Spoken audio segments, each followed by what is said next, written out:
What's going on, everybody? Welcome back to another episode of the Dog Pound Discussions. Actually, before I even do that, I got to throw this out here because I know we're Browns fans here, and I know what you're thinking. You're saying, holy shit, he got Joel Bitonio on for an interview. How did that happen?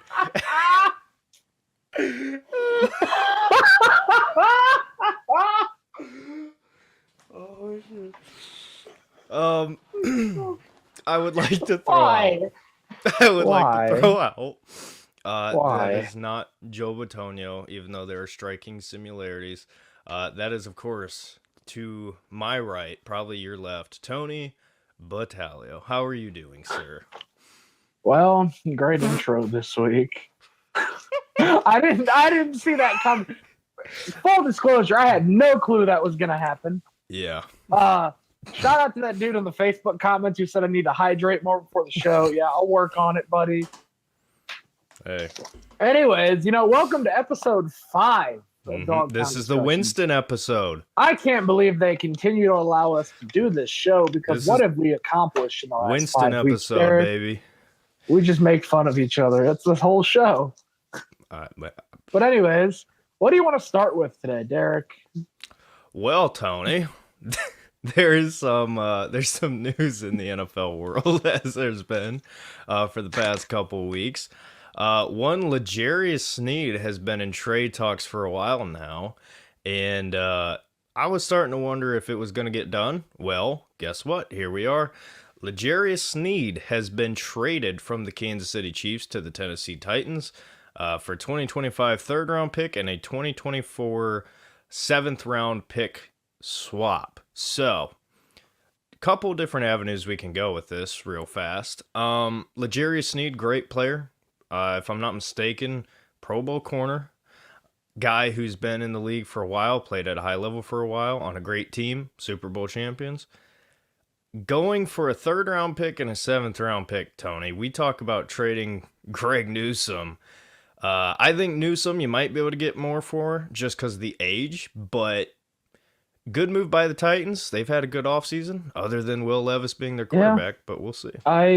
Great move from Tennessee. I mean, you're getting him for a 3rd because the 7th round's a pick swap.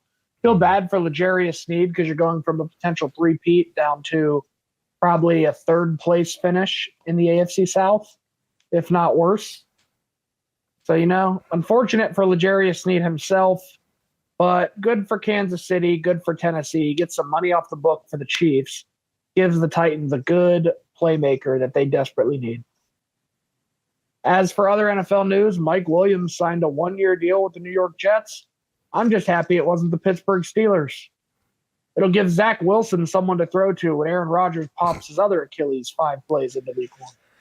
Oh, gosh. Yeah, Mike Williams was a guy that a lot of people were talking about with the Browns because of his connection with Deshaun Watson. I didn't want it. I'm not a big fan of him. I think he's very injury prone. But to the point you just said, I didn't want him to go to Pittsburgh either because that's the type of guy that goes to Pittsburgh, stays healthy, and has a fantastic year. But signing a 1-year deal, $15 million. $15 million for a guy That's insane. It has not been healthy. Absolutely crazy. And speaking of health issues, one Ohio State Buckeye who sat out there on the open market, kind of a little bit confusing despite some of his problems.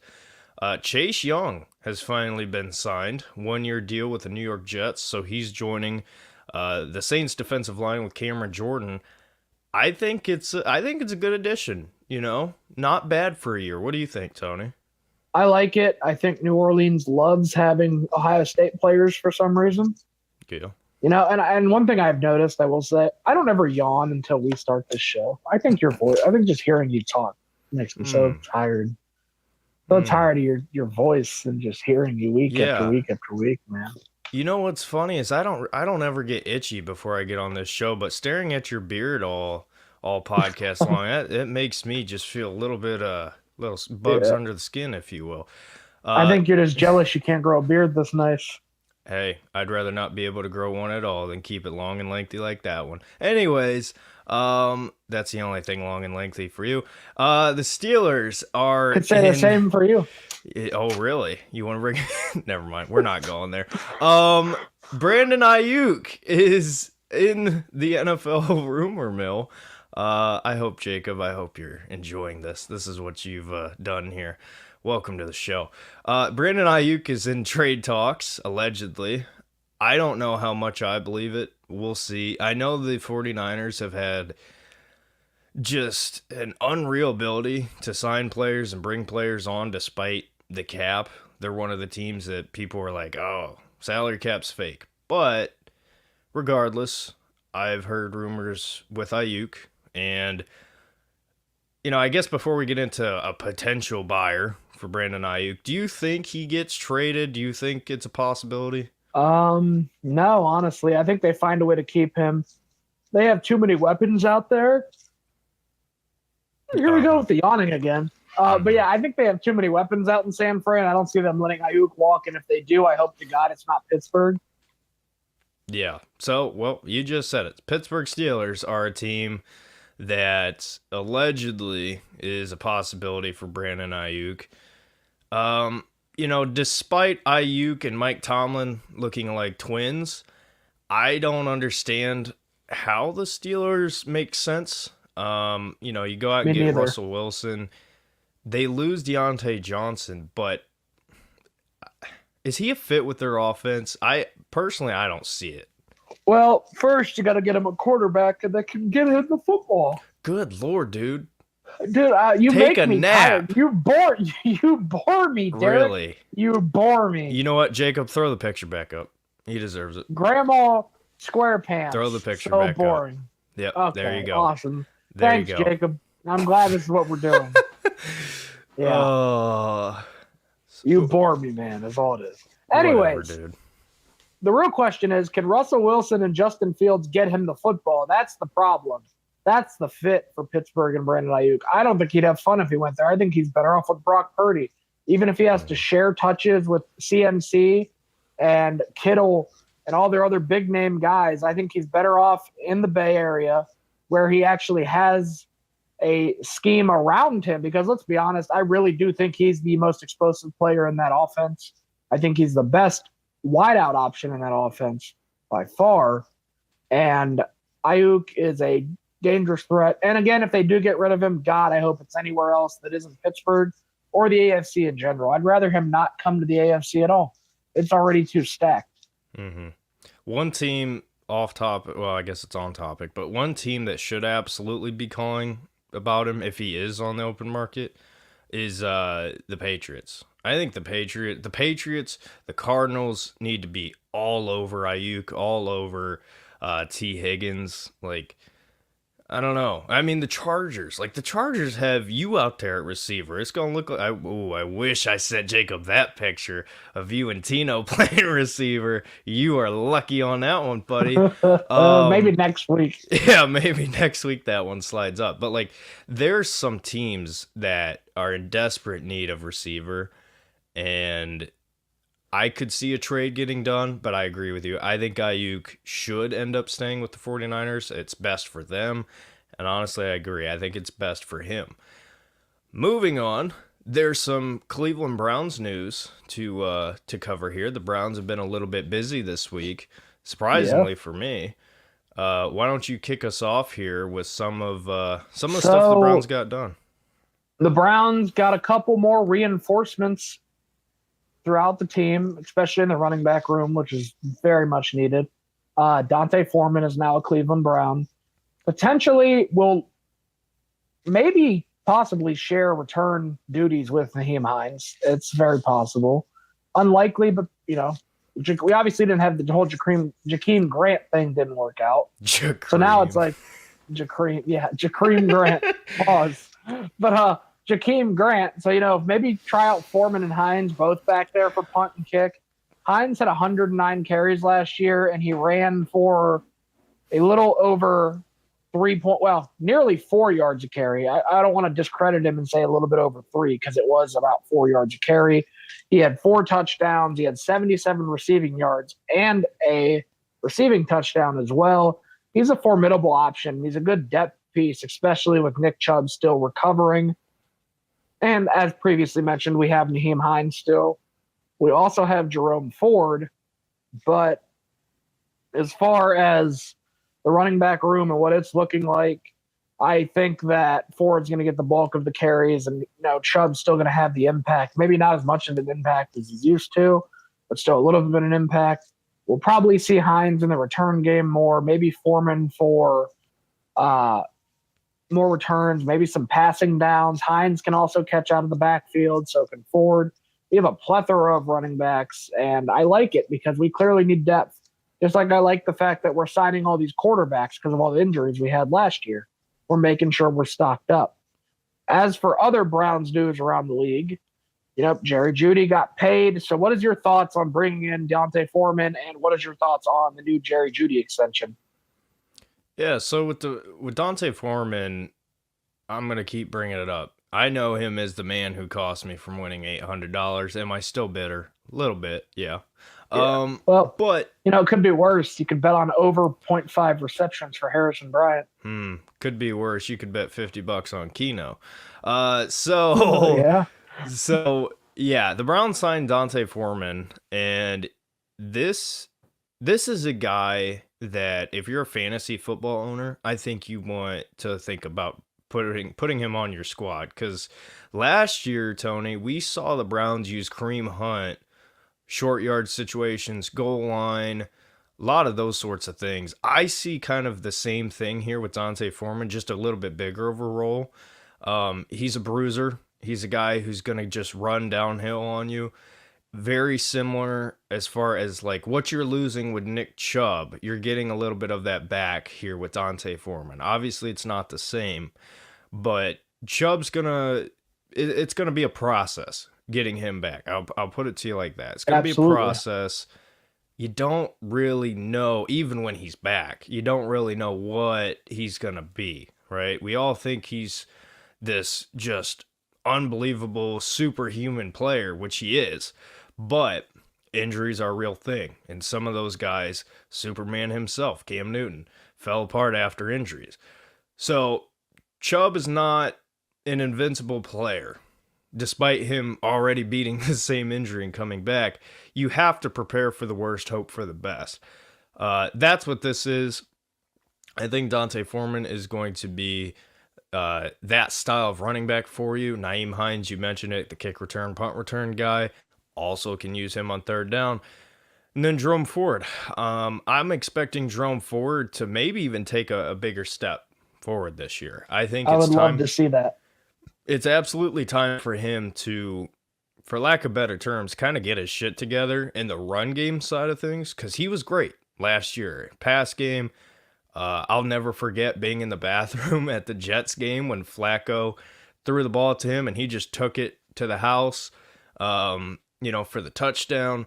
Jerome Ford was nice for the Browns, but he needs the style. He needs to become a running back. Right now, he's kind of Nyheim Hines to be made, is kind of how I view it.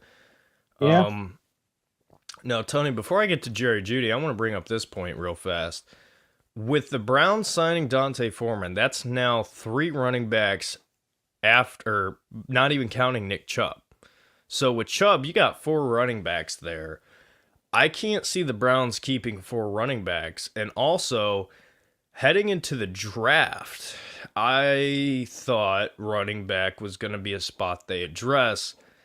Now, it's kind of looking, a little bit questionable, but I will throw this out here real fast.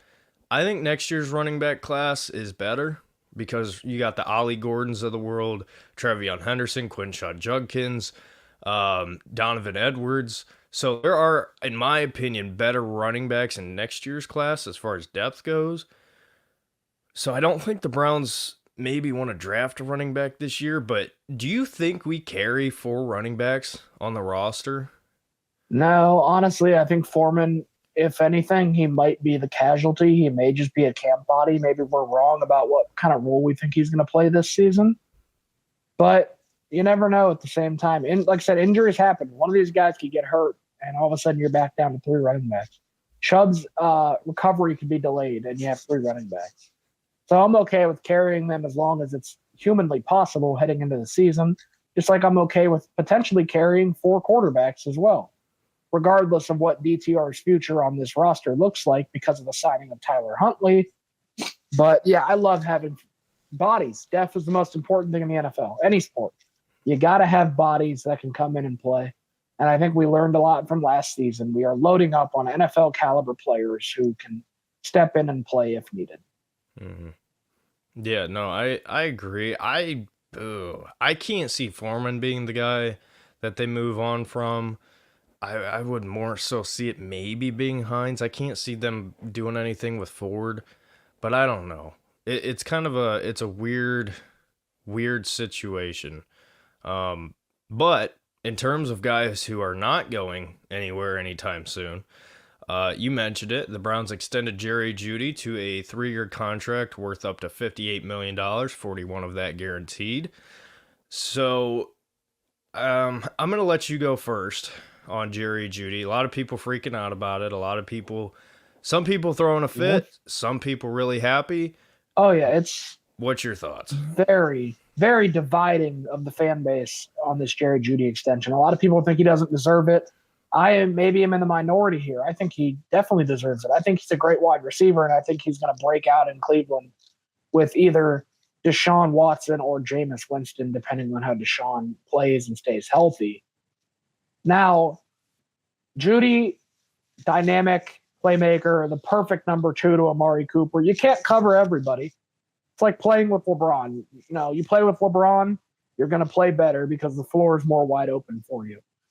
Same thing with Jeudy in this situation. You play alongside Cooper and David Njoku, the field is more open. You will get open. You will get the football.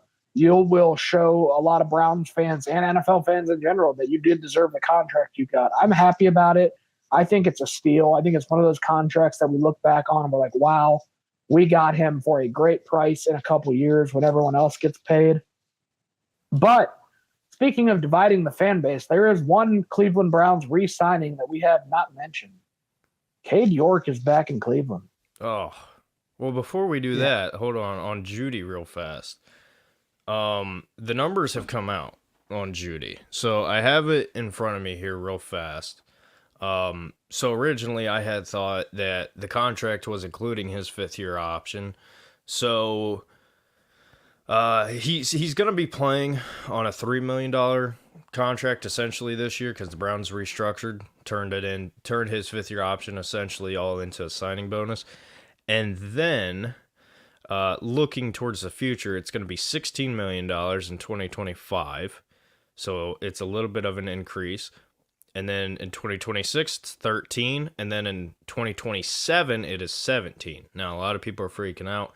I just want to say, keep in mind, the cap is going to rise. The Browns are going to restructure. So don't freak out about the contract too much. Again, Darnell Mooney's of the world, Gabe Davis's of the world are getting 13 mil. And with Jeudy, this is a 24-year-old, going to be 25, Blitnikoff Award winner, 15th overall pick. A guy who ran a 4.45, and has it been great in Denver? No, but again, Brett Rippon, Russell Wilson, Drew Lock, Teddy Bridgewater, those were the guys he was with as far as quarterbacks go, and then obviously the coaches. They've gone through coaches, quarterbacks. They've had a ton of problems there in Denver, and he's never been a 1,000-yard receiver. How can you have any faith in him and all that? He had damn near 1,000 yards, and I want to say 2022, it was like 970 something, and he missed a couple games. Had he played in those games, he would have blew out 1,000 yards. He would have been probably close to 1,100, something like that, and that's what I'm expecting for him. I think that's what he's going to get. So everybody's freaking out about it. I mean, it's just it's stupid to me, and to the point you made, it's about what's around you. He's got a tight end who was playing like the best tight end in football towards the back half of last year. Mari Cooper, Elijah Moore's still there. Offensive line's pretty much in the same shape. So everybody freaking out. I would just say be patient. I hate the trust Yep. AB shit, but I'm going to tell you that here. So, Yeah. Jerry Judy is going to be all right. I feel like I have total faith in him and the offense, and I think we'll be fine. So, touching back on Cade York, why? What are they thinking? I mean, I'm not going to freak out about it, but when I saw it, I was like, man, does this fan base not have enough issues? Like, I think it was very confusing, is what I think. I think Dustin Hopkins is clearly the answer in the future, and I don't know why even bring him back unless it's just a camp body. Be like, oh, we're going to pretend to give you a challenger. Cage sucks. mm-hmm. I don't want him anywhere near my team. We never should have wasted a pick on him. He had one big kick in his Browns career in a meaningless season. Yeah, I mean, that's about the extent of that for me. I can't see anything of importance here. I think he for sure is a camp body. It's not as if they feel unconfident with Dustin Hopkins. I mean, the dude quite literally came in from the Chargers and was damn near perfect for you. Cade York, I was a big fan of the pick when we got him. I thought he was going to be great. I think kicker's the hardest position to evaluate. I'm not even going to lie. I would rather evaluate quarterbacks, corners, receivers all day long before I can evaluate a kicker. Because if there was a sure thing, he was the sure thing.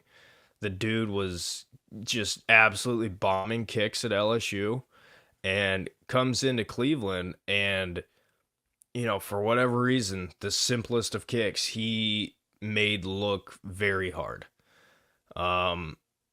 Always grateful for the kick season opener against the Carolina Panthers where we beat Baker Mayfield. Don't get me wrong. But I just see no good with this. Like, all you're doing is dividing the fan base even more. Like, what is the point? Like, what's the point? I agree. Makes no sense. Well, we can argue on if Cade York is a good fit or not, but one thing that is a good fit is TwoOneFits, and you should head on over to TwoOneFits.com and find your fit at TwoOneFits. They have Browns gear, Cavs gear, Guardians gear, Columbus Crew, Columbus Blue Jackets, Dawg bowls, Dawg bandanas, anything you could possibly want Cleveland-related, Lake Erie, the city of Cleveland-related merch. I think that about covers it. I don't think I'm forgetting anything. I think I've covered everything on Oh, yeah. Get your DF Sports merch, too. Obviously, don't forget about that. That's very important. He didn't do the pointing this week, so, it kind of threw me off. But anyways. Week after week of doing the pointing, you kind of figure after a while you kind of got it down. But at the same time, I feel like for you, Tony, every day you wake up, every day you go to sleep, you check the time and what's on your arm.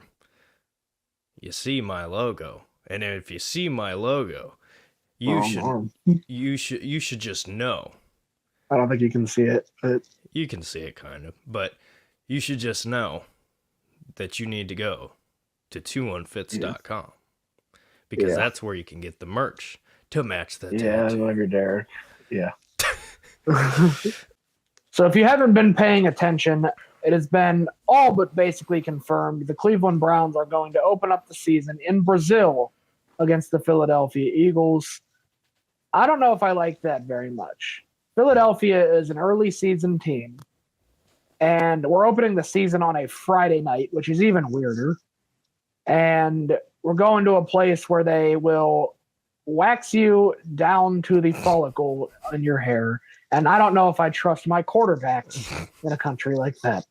Deshaun might not come back from South America. I hate these special attraction games.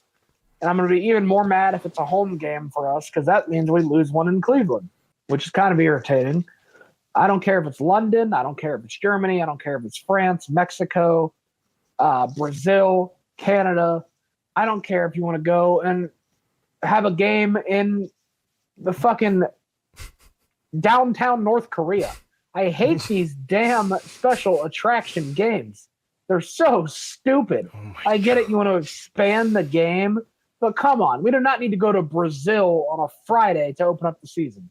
Maybe mid-season I can accept, but the first game of the year, the tone-setting game of the season, Hmm. and we're gonna play it on a Friday, and it's probably gonna be like a fucking, I don't know, 8 a.m. kickoff, if not earlier for people here. It's frustrating, and no pun intended, but I think the Eagles will fucking wax us. Well, so long story short here, I agree with you. I've seen a lot of people want this to happen. I don't get it whatsoever. I agree with you. Like, I don't hate the overseas and different country games. I just think it's fucking weird. Like, no disrespect, but like, don't they fucking like soccer for a reason? Like, with all due I'm respect. fucking I'm fucking old, Derek. I don't want to get up at 6 in the morning for a fucking NFL kickoff. Like, Well, I mean, it's just like, I don't know, bad example, but a lot of you maybe won't get it. But for me and Tony on occasion, like with the WWE, they've been going and doing Saudi Arabia and Puerto Rico and some Australia. Australia. And it's like, is that something you can watch back? Yeah, but it's like you want to, if you're going to watch it live. And it just makes it Yeah. so difficult. And do I like getting up early or not getting up early, but being up and having football on early? Yeah. Do I want that to be Yeah. my team? Hell no. No, Absolutely not. And to because that's what your I want. I want to Mhm. fucking sit down on my couch with a bowl of fucking cereal and have my whole day ruined by 10 a.m. because Mhm. fucking Deshaun Watson probably throws 3 picks or some other dumb shit, or we can't stop the fucking tush push. Like, that's what I want. I want my whole fucking weekend, my whole day just ruined by 10 a.m. flat. Tush push. Also the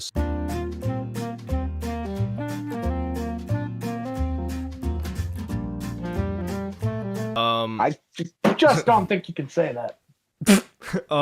anyway, so as far as the football side of things and the X's and O's on the field, I don't. You're completely right. The Eagles last year, towards the back half, everybody was like, "Oh, they're frauds. They're not great. They're not the team that they should be." But that Eagles team early on in the season last year was great, and they've all but gotten better.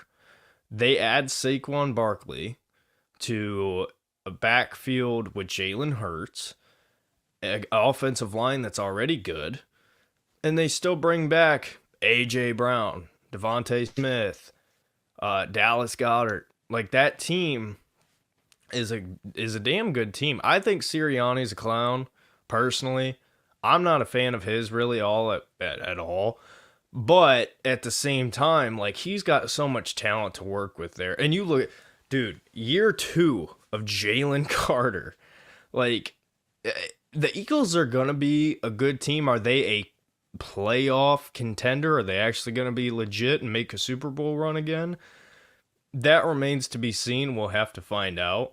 But in terms of, hey, do you want to play them week 1? No, absolutely not. If you gave me the choice of who No. I want to play week 1, give me the Chargers, a team that might not be as good. Give me, shit, who do we play? Denver, week 1. I'll Like, take the. I would take the Bengals or Steelers or Ravens week 1 at this point. over I the don't want to play Philadelphia week 1. yeah, over the Eagles in Brazil. Yeah. I mean, I think with the fan base, and I understand it, right? Cleveland is often overlooked and often disregarded.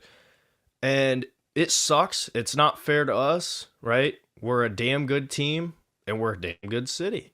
A city that gets disrespected way too much.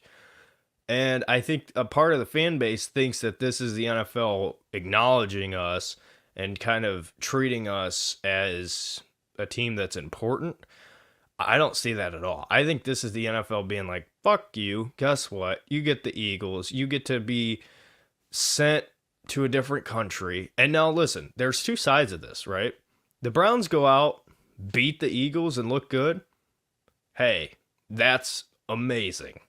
That would be great.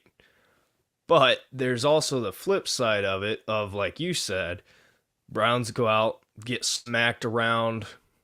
Maybe they put up a fight or not at all and look terrible. Then, oh my gosh. Because guess what, Tony? Then your whole weekend's ruined. Just like Thursday night games. So, I don't know, dude. Mo Hurst comes out on his interview and says that it's happening. And then he comes out and says that he just assumed it based on what he heard from somebody. Do you think he's lying? I hope he's wrong. I hope he's wrong. I don't want to do it. I don't want to open up on a fucking Friday. No. Our whole weekend, like I said, the whole weekend will be ruined. Mm-hmm. What do we have to look forward to on Sunday? Fantasy football? Yeah, maybe. But, like, it's so dumb, man. Give me 1 p.m. games and give me a couple Monday games and a Sunday nighter. I'm happy. I don't need a Thursday night game. I don't need a Friday game. I don't need a fucking... I'll take a Thanksgiving game if you want to give us a Thursday game, but like, I don't like the idea of opening up in a foreign country, first game of the season, all this pressure on this team, all this pressure on Deshaun Watson. No. And people ask, is this a make or break year for the Cleveland Browns? Absolutely it is. Because if they play bad again, if Deshaun looks like shit again, we got to move on. We have to move on from that contract. You cannot let it take you into cap hell, whether Taylor Swift continues to raise the NFL salary cap year after year or not. This is it. Prove yourself. $240 million. And I'm 30. So tired. Sorry, 230. I'm so tired of getting on Twitter, watching people just to fucking Deshaun Watson. No matter how bad he plays. I need that clip. Clip it. I don't give a fuck. I'm so tired of it. 11 games, and yes, he looked good in the second half game against the Ravens, but one fucking half of football. I need consistency, and I will pound the fucking table for this. Consistency is what Deshaun needs to show, and if he does it, it's over. This experiment's over. We're back at fucking square one. Probably a rebuild ahead, new coaching staff. Yes. Absolutely a make or break year for the Browns. I'm tired of the excuses. I'm tired of the fanboys on Twitter. I'm tired of it. Yes. Fucking show that you're one of the best teams in the NFL. You want to be a Super Bowl contender? Fucking prove it. No more time. There's no more fucking time to waste. You know, I can't take it anymore, Derek. This is very frustrating. I'm so tired of next year, or if we did this, or this, it'd be different. Just go out on the field and play. Get the fuck off social media. Who cares who blocks who? I don't care. Who cares? Why our players are constantly arguing with people on social media? I don't give a fuck. Just play football and win, man. Stop letting the outside noise distract you. Like, just play football and win football games, man. That's all I want. I'm so tired. The fucking cheerleaders, dude. I can't take it anymore, Derek. Driving me crazy.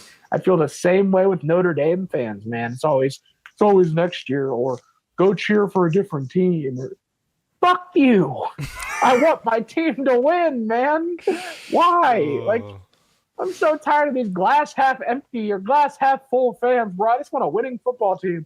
I don't care if Deshaun's out doing freaky shit off the field, as long as he gets on the field and fucking plays like a real quarterback. Oh my gosh. Well, what are your thoughts on this, Derek? Shout out to you for having my style emotional rant there. Love it. What I will say is this: is it a make or break year for the Browns? Hell yeah, absolutely. Like, expand on your point, the Browns have been a team that since who knows how long, you've been acquiring picks, right? Then John Dorsey takes over. You use those picks. Do all of them work? No. But guess what? You're acquiring talent. Your Denzel Wards, your David Njoku's, those type of guys. And I know Njoku wasn't Dorsey, but you get my point. Like, you're acquiring talent, acquiring picks, and this has been building and building and building to the point where, yes, on paper, the Cleveland Browns are one of the best rosters on paper.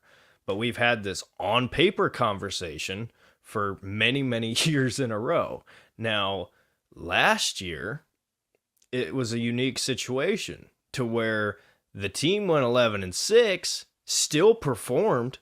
That's a good season. 11-6 is a damn Absolutely. good season. With all the injuries we had, yes, Mhm. great season. And disclaimer, yes, I went on my rant, but I'm not discrediting last season. We looked great given all the circumstances.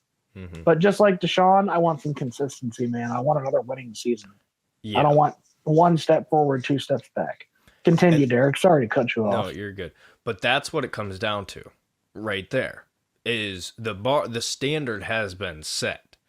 11-6 with damn near all your starters hurt. You better come out and do at minimum 11-6 or better. And yes, the schedule's tougher. Things have changed. I understand. I'm not as dumb as you think. But, for the Browns next year, everybody for the most part is coming back healthy. You mentioned it. Deshaun Watson is coming into year 3. He's played in 12 games. 6 his first year because of suspension. 6 this last year because of injury. Now, I think both things can be true here. And I want to take a pause to just kind of address this real fast.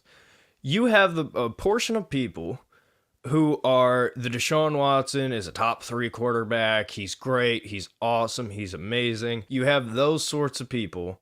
And then you have the other camp of Deshaun can do no right. He sucks. He's the worst thing that's ever happened. The Browns fucked up for the next 12 decades because of the trade. Like, you have no middle ground, right? You have the extreme positive or the extreme negative with Deshaun Watson. What I'm here to tell you is the truth probably lies in the middle. And based on what Deshaun's career has been, I don't think you can fairly evaluate.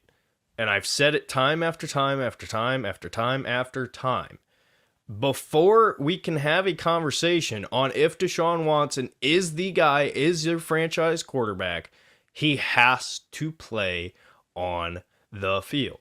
And you said it, consistency. What does consistency mean? That means I need to see Deshaun Watson for the Cleveland Browns in the span of one season play a minimum of 14, 15 games. Minimum. Absolute bare minimum. I need him to be on the field. I need to see what you have in him. Because for the people who say he sucks and he's never been, or he will never be good and it's the worst thing to ever happen, I say that to you. Fair enough. Has it been great so far? No, you're right. But at the same time, I don't think you can fairly evaluate his time here because he hasn't had a whole lot of time as far as on the field. And for the people who say he's the greatest thing of all time and he's going to be a top 5 quarterback, lead the Browns to the promised land, what I'll tell you is this. In the 12 games that Deshaun Watson has played, the Cardinals game, the Titans game, and then the half of the Baltimore game is really the only 3 games you can point to and say those were good games. Now, has he had good moments in games? Yes, that's a different story. But in terms of that consistency that we're talking about, we just haven't had it, but we also haven't really had the opportunity to have it. So I think these emotional sides of things, I think people need to just let it be, right? Let it be. Because guess what? Maybe Deshaun Watson isn't a top 5 quarterback anymore. But also, maybe he's not the worst quarterback. What if the truth lies in the middle? What if Deshaun Watson goes out there this year and, puts up a 30 touchdown, 6 interception type year, something along those lines with, a handful of rushing touchdowns? What if he is not Mahomes or Allen or Burrow, since Bengals fans think they're still going to be good, even though they've had a rough offseason? They won't admit it. What if Deshaun Watson lies around Justin Herbert, right? Justin Herbert, we talk about Great quarterback. He's awesome. Well, guess what? Yes, the Chargers sucked, but he hasn't necessarily put up the best of the best numbers, but people still talk about him as a good quarterback. All I'm saying, both sides are too emotional. I think the truth lies in the middle. I think we have yet to see truly what Deshaun can be. And also, one other quick thing I will say. There is a chance that what we're saying doesn't happen. There's a chance that with Deshaun's shoulder injury, he gets hit again, and he is out.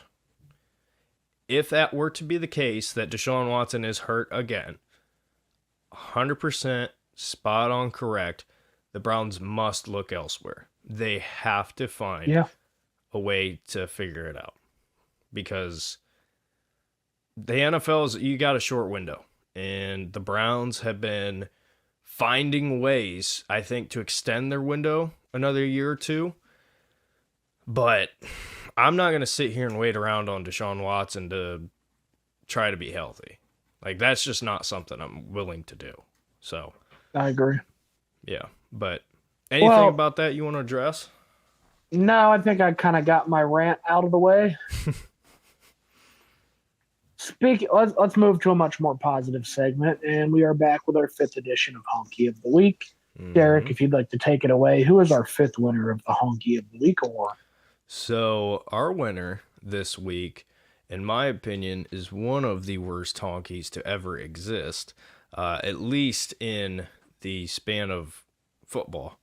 That is one J.J. McCarthy, the man who has been deemed as a top 5 quarterback, a man who is looked at as a great prospect for the NFL, despite rarely throwing the football at the University of Michigan, despite Blake Corum and Donovan Edwards carrying his sorry ass up and down the field every single week, and despite a man who had a horrendous NFL combine and still was talked about as, oh, he had a great showing and he's rising up draft boards.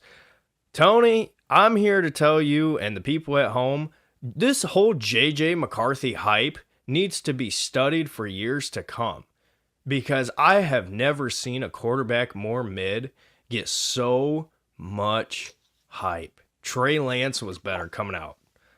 Zach Wilson better was coming out. You're just mad. You're just mad. That's all it is. Prove me wrong. You're angry. Prove me wrong. You're mad because he beat Ohio State. You're mad because he won the national title. I'm not mad at all. Prove me wrong. You're mad because he's better than Kyle McCord. No, I'll agree with you on that. J.J. McCarthy has much more talent than Kyle McCord ever even dreamed of. But in terms of NFL, give me legitimate reasons. I beg somebody at home. Comments, whatever, Tony, if you have a reason, give me one reason why J.J. McCarthy will be a good NFL quarterback. I guarantee you there are none. What? He's athletic? Cool. I mean, the same throw that Zach Wilson made at his pro day. Oh my gosh, J.J. McCarthy is a top 5 quarterback. How? You want me to go out in my shorts and throw for you? I can look like an NFL quarterback too. I would like to see that. Like, it's so stupid to me. And I'd be saying this if he played for Ohio State. So don't think this is a Ohio State Michigan thing. No. J.J. McCarthy sucks. Like, legit, he's awful. And I think I've said it before on this podcast, I think, but I'll go on record if I haven't.